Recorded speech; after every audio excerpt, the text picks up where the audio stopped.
At 4 a.m., the silence in 78-year-old Harold Jamison's home was shattered. Three masked figures broke in, and the decorated veteran was forced to make a choice that would end three lives and ruin his own. He defended himself. But when the dust settled, the police didn't see a hero, they saw a killer. Within hours, a man who fought for his country was charged with triple murder, facing life in prison. The media called him a monster. The parents of the teens called for justice, but they all missed one crucial detail hidden in the chaos of that night, a secret powerful enough to bury an innocent man. Just 30 minutes later, the courtroom was packed and the prosecutor stood to make his case. But what really happened in that house before the police arrived? Harold Jamison was 78 years old.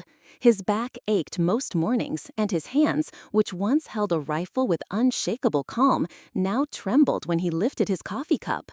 He was a decorated veteran, a man who had seen the jungles of Vietnam, but now his world was a small, quiet house in a sleepy Georgia neighborhood. He lived alone. The silence was his most constant companion.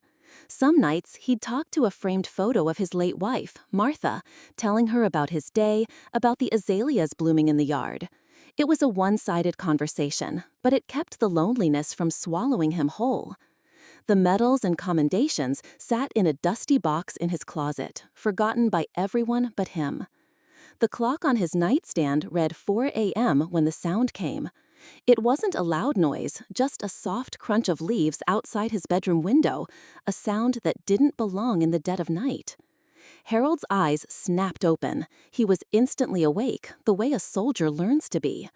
Years of training had carved pathways in his mind that time could not erase. He lay perfectly still, holding his breath, listening to the language of the house. Another sound followed, a metallic scrape against the window frame. For days, three masked teenagers had been watching his house. They saw an old man, a soft target. They saw a house with a single car in the driveway and lights that went out at 9 p.m. every night. They saw an easy score. They had joked about it in the car, feeling bold and invincible. "This'll be cake," the driver had said. "Old guy probably can't even hear us." Then came the crash. The sound of the living room window shattering echoed through the small house, a violent tear in the fabric of the night. It was the sound of invasion, of violation. Harold didn't hesitate. He swung his legs over the side of the bed, his feet finding the worn wooden floor. He moved to his closet and reached for the old service pistol he kept in a locked box. His hands were shaking, not just from age, but from a surge of adrenaline he hadn't felt in half a century. The cold steel of the gun felt foreign and familiar all at once. He stood in the darkness of his hallway, the cold weapon in his hand. He could hear them now, whispering in his living room, their voices a mix of nervous energy and cocky bravado. They were young, but they were not just kids. "Check the drawers, man. Look for cash, man," one voice said, loud and careless. "What about the old man?" another asked, his voice low and tense. A third voice, colder than the others, replied with chilling certainty. "He's an old man. Take him out if he shows up. No witnesses." Harold's blood ran cold. This wasn't a simple robbery. These boys were prepared for violence. He took a steadying breath, his back pressed hard against the floral wallpaper of the hallway, his pistol raised. A shadow moved at the end of the hall. A flashlight beam cut through the darkness, dancing across the walls before landing on him, blinding him for a second. Then a deafening bang. A flash of light erupted from the shadow's direction. A bullet tore through the drywall just inches from Harold's head, showering his face with plaster dust. He didn't think. He reacted. Muscle memory took over. He returned fire, a single, decisive shot. The shadow dropped. The whispers turned to shouts of panic and pain. Neighbors, woken by the gunshots, were already dialing 911, their voices frantic. Within minutes, the quiet street was filled with the wail of sirens. Police officers flooded the small house, guns drawn. They found Harold standing in his hallway, the pistol still in his hand, his body trembling uncontrollably. They found 3 teenagers on the floor. The scene ended abruptly for Harold. The world became a blur of flashing lights, red and blue from the police cars, and the harsh, bright white of camera flashes as he was led outside, a blanket draped over his shaking shoulders, his face a mask of confusion and shock. The sun had barely risen when the parents arrived. They pushed through the police tape, their faces twisted with a grief that quickly turned to rage. One mother, seeing Harold sitting in the back of a police car, unleashed a primal scream that cut through the morning air. "You murdered my son!" she shrieked, her voice raw and breaking as she collapsed into her husband's arms. "He was just a boy! Just a boy!" Her cries were a spark in a field of dry grass. The local news crews, drawn by the sirens, captured her anguish. Within an hour, her face was on every screen in the county. The story was simple, tragic, and perfect for television. A local news anchor reported with grave authority. Tragedy in a quiet suburb as 3 teens, described by friends as good kids who just made a bad choice, are shot and killed. The district attorney, a man named Marcus Thorne with a sharp suit and sharper political ambitions, felt the pressure immediately. His phone rang off the hook. The public, fed by the heart-wrenching images, wanted action. They wanted justice for the unarmed boys who had lost their lives. The DA didn't wait for the full police report. He saw a chance to be the hero, to stand with the weeping parents and condemn the trigger-happy veteran. He held a press conference that afternoon. "This is a failure of gun control and a case of a man with a violent past taking the law into his own hands," Thorne announced, his voice firm. He announced he was filing 3 counts of murder against Harold Jameson. The media frenzy exploded. Headlines ran across the state.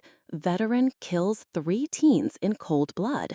On talk radio, callers debated whether an old man should even be allowed to own a gun. No one was defending Harold. His name was dragged through the mud. He was no longer a forgotten hero. He was a monster. In a small diner across town, a young waitress named Maria Collins watched the news on the small TV behind the counter. She saw Harold's tired, confused face on the screen, followed by the angry protesters. She felt a knot tighten in her stomach. "That's wrong," she whispered to herself. "He served." Maria knew Harold. Not well, but she knew him. He used to come into the diner with her father, another veteran who had passed away 2 years ago. She had a clear memory of them sitting in booth number 4, laughing over coffee, Harold recounting a story about a stubborn supply sergeant. He had a gentle laugh. Every Memorial Day, without fail, Harold would bring a small bouquet of flowers to her father's grave. He never made a big deal of it. He would just place them down, stand in silence for a minute, and leave. He was a quiet, decent man. This monster on the TV wasn't the Harold she knew. Driven by a feeling she couldn't ignore, Maria attended Harold's initial court hearing. She slipped into the back row, watching as he was led into the courtroom. He looked so much smaller without the camera flashes, just a frail, tired old man in an orange jumpsuit, utterly alone. Outside the courthouse, protesters held signs that read, "Jail the killer vet." The world had already found him guilty. This story is just getting started, and the injustice is only going to get worse. If you want to see how it unfolds, make sure you're subscribed and have your notifications on so you don't miss what happens next. In the courtroom, Maria listened as District Attorney Thorne laid out his version of the events. His voice was smooth and confident. He painted a picture of 3 misguided kids from loving homes who had made a mistake. Kids who were unarmed and scared, met with excessive and brutal force by a paranoid old man. "They were unarmed," Thorne repeated, letting the words hang in the air like a death sentence. But Maria knew something wasn't right.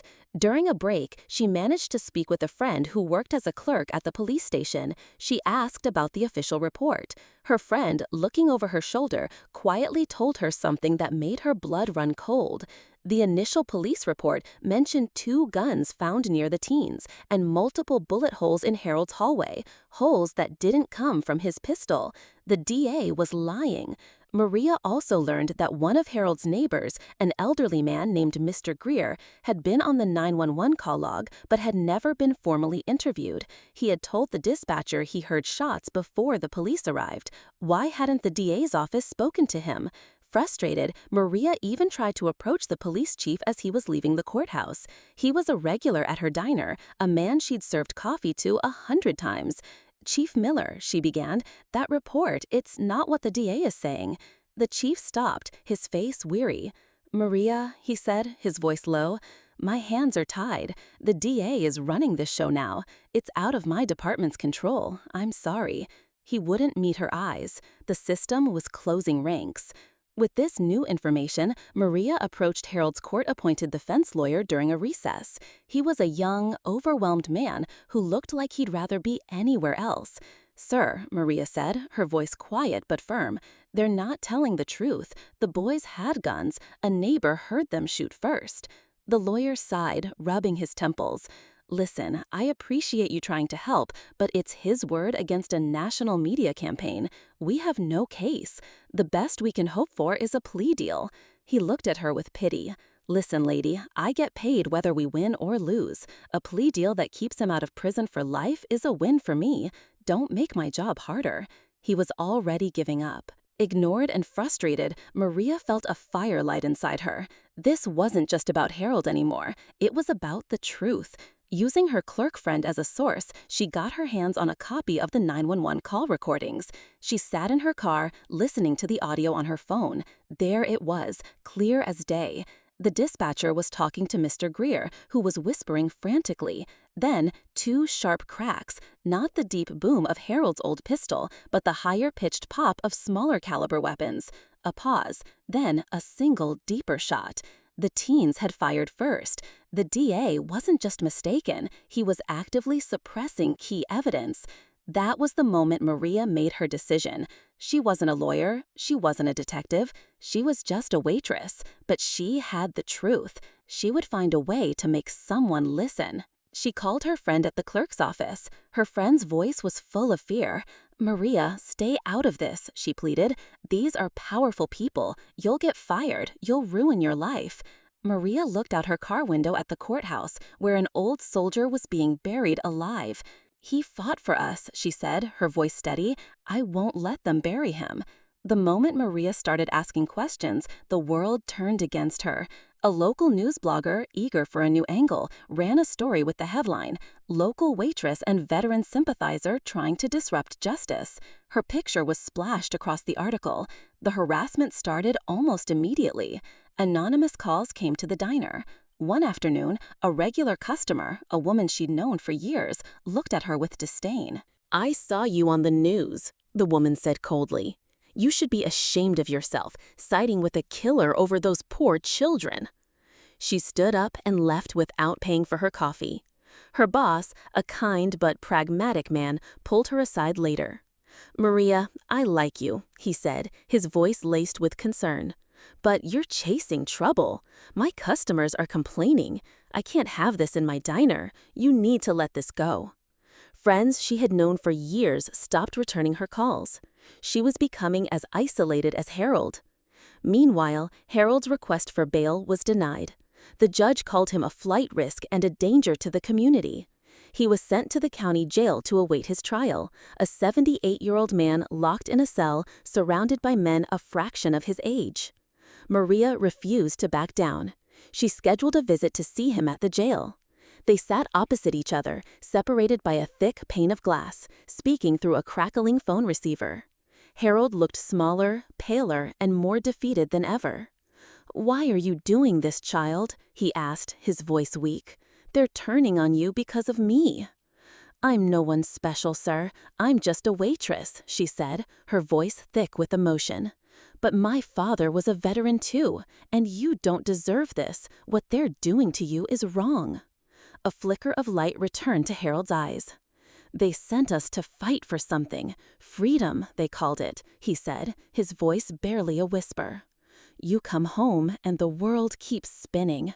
The words don't mean the same thing. I'm not afraid of dying in here. I'm afraid of dying as a monster in everyone's memory." "I won't let that happen," Maria promised, her hand resting on the glass. He managed a small, sad smile. "You remind me of the people I fought for," he said softly. "The good ones." That conversation gave Maria the strength she needed. She left the jail and drove straight to Mr. Greer's house. The old man was scared. He didn't want to get involved. He had seen the news. He saw what they were doing to Harold. "They'll tear me apart," he said, refusing to open his screen door all the way. "They're tearing him apart right now," Maria pleaded. "All you have to do is tell the truth. You just have to say what you told the 911 dispatcher." She stood on his porch for nearly an hour, calmly and patiently explaining everything. She told him about Harold, about her father, about the evidence the DA was hiding. Finally, Mr. Greer looked past her, toward the street, a look of resolve hardening his face. He opened the door. "All right," he said, his voice trembling but firm. "I heard them fire first. I'll testify." Maria is facing so much hate just for trying to do the right thing. It makes you wonder, where are you all watching from? And have you ever faced backlash at your job or in your community for standing up for what you believe in? Let me know in the comments below. The day the trial began, the courtroom was a circus. Media trucks lined the street. Every seat was filled with reporters, curious locals, and the families of the teenagers. Outside, the parents of the deceased boys led a vocal group of protesters, their cries of "Justice for our sons" audible through the thick courtroom doors. The DA began his opening statement with theatrical flair. He walked in front of the jury box, his voice dripping with sympathy, as he described the 3 promising young lives cut short. He talked about their hobbies, their dreams, their grieving families. Then he turned and pointed at Harold, who sat silently at the defense table. "They were looking for adventure, not violence," the DA boomed. "They made a foolish mistake, and they paid for it with their lives at the hands of a man who saw ghosts from a war that ended 50 years ago." When Maria Collins walked into the courtroom to sit behind the defense table, a ripple went through the crowd. Cameras flashed in her direction. People whispered, "That's the waitress." Harold's defense lawyer, now armed with Maria's evidence and a newfound sense of purpose, stood up. The defense calls Mr. Albert Greer to the stand. The DA immediately shot to his feet. "Objection, Your Honor. The witness was not on our initial list. This is a surprise tactic." The judge looked skeptical. "Counsel, why is this witness only now coming forward?" The defense lawyer was ready. "Because, Your Honor, the prosecution never bothered to interview him despite him being the first 911 caller to report gunshots." He then turned to Maria, who handed him a small audio player. "And we have the 911 recording to prove it, the recording the prosecution has had in its possession since the night of the incident." A tense silence fell over the courtroom. The judge's eyes narrowed at the DA, who looked flustered for the first time. "The evidence will be admitted," the judge ordered. "Let the witness proceed." Mr. Greer, a small, frail man with shaky hands, walked slowly to the witness stand. In a quiet but clear voice, he told the court what he had heard that night. He described being woken by his dog, hearing the crash of glass, and then the distinct sounds of the gunshots. It was 2 quick pops, high-pitched, like firecrackers. Then maybe 5 seconds of silence. Then one big, deep bang. Just one. The DA, caught completely off guard, tried to trip him up on cross-examination. "Sir, it was 4 a.m. You're elderly. How can you be sure of what you heard?" Mr. Greer looked directly at the jury. "I've lived next to a firing range for 30 years, he said plainly. "I know the difference between a 22 and a 45. The little ones came first." The DA had no more questions. The first crack in his perfect story had appeared, and it was a large one. The next day, the defense called Maria Collins to the stand. As she walked past the prosecution's table, the DA gave her a dismissive sneer. He planned to tear her apart, to expose her as a meddling amateur who had no place in a court of law. His cross-examination began with condescension. "Miss Collins, you're a waitress, is that correct?" he asked. Yes, sir, Maria answered calmly. And with no legal training, you decided to conduct your own investigation? You think you know better than trained police officers and the district attorney's office? I just knew that what was being said wasn't the whole truth, Maria said, her voice steady. She calmly explained the timeline of her discoveries. She didn't use fancy legal words. She just told her story, simply and honestly. The DA grew more aggressive. Isn't it true your father was a veteran? You have a personal bias, don't you? You see a uniform and you can't see anything else. My father taught me to respect people who serve, Maria replied, looking at the jury. But he also taught me to stand up for the truth, no matter who it's for. I see a man who was alone, in his own home, and was afraid for his life. That's all anyone should see. He leaned in, his voice low and menacing. So, you're telling this court that you, a waitress, risked your job and your reputation for a man you barely know, all because of a feeling? Maria paused, looking not at the DA, but at the members of the jury. Then she looked at Harold. Her voice, when she spoke, was quiet but carried through the silent courtroom. I did it because it was the right thing to do, she said. Mr. Jameson spent his life defending this country and the people in it. He earned the right to have the truth told on his behalf.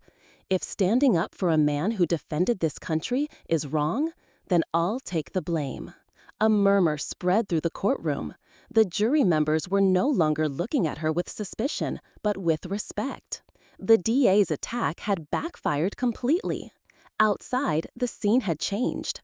The protesters were still there, but now they were joined by a growing number of veterans.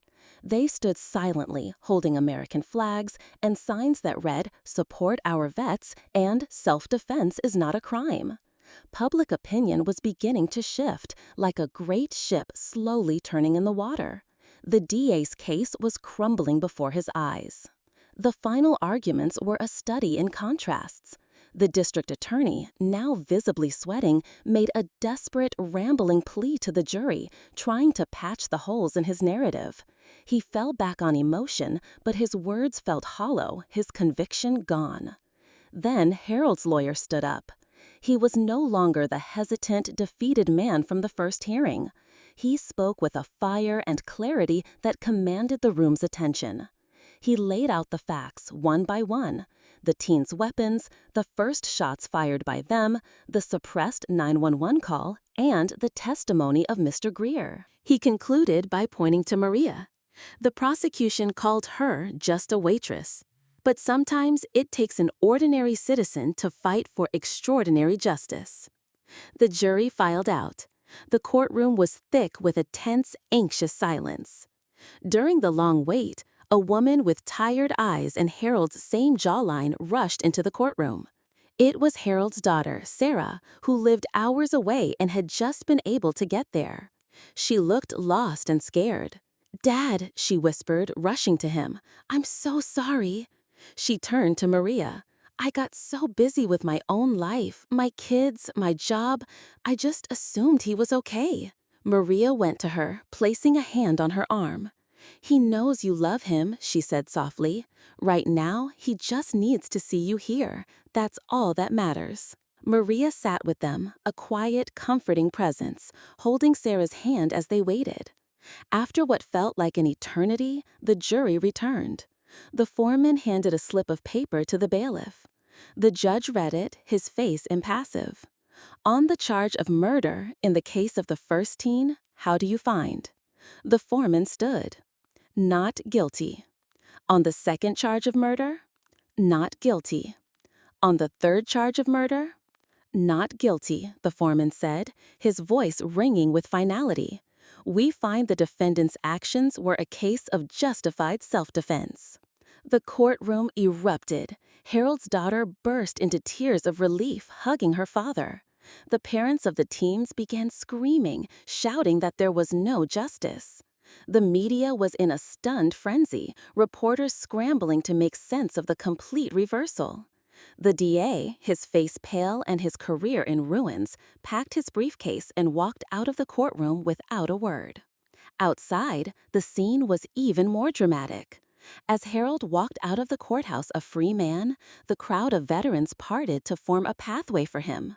As he passed, they raised their hands in a silent, crisp salute. Harold, his eyes welling with tears, straightened his shoulders and returned the salute. Then he saw Maria standing quietly to the side, trying to slip away from the chaos. He walked over to her, his steps now firm. He stood before her, and in front of all the cameras and all the people, he gave her the same sharp, respectful salute. "I couldn't have done this without you," he said, his voice thick with a gratitude that went beyond words. Reporters immediately swarmed Maria, shoving microphones in her face. But she didn't answer any questions. She just gave a small nod to Harold and quietly walked away, leaving the spotlight behind. A week later, Maria was back at the diner. The morning rush was on, and the air smelled of coffee and bacon. It felt normal, but something had changed. The customers who had given her the cold shoulder now greeted her with quiet nods of respect. Around 10 o'clock, a group of 4 older men in veterans' caps walked in and sat in her section. When Maria went to take their order, the one with the navy cap smiled at her. "Don't you worry about the check today, ma'am," he said. "The coffee's on us." Maria smiled, a genuine warm smile. Later that day, her boss hung a small, simple plaque on the wall behind the counter. It read, "In honor of those who still fight for justice." As she wiped down the counter during a lull, Maria reached into her apron pocket and pulled out a small, heavy object. It was one of Harold's old military medals, the Bronze Star. He had come by the day before and insisted she have it. She ran her thumb over the worn bronze, a symbol of a different kind of battle, a different kind of courage.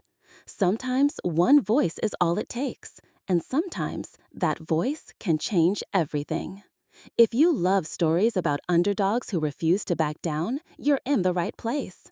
I've put together a full playlist of our best underdog stories, and you can find the link right at the top of the comments section.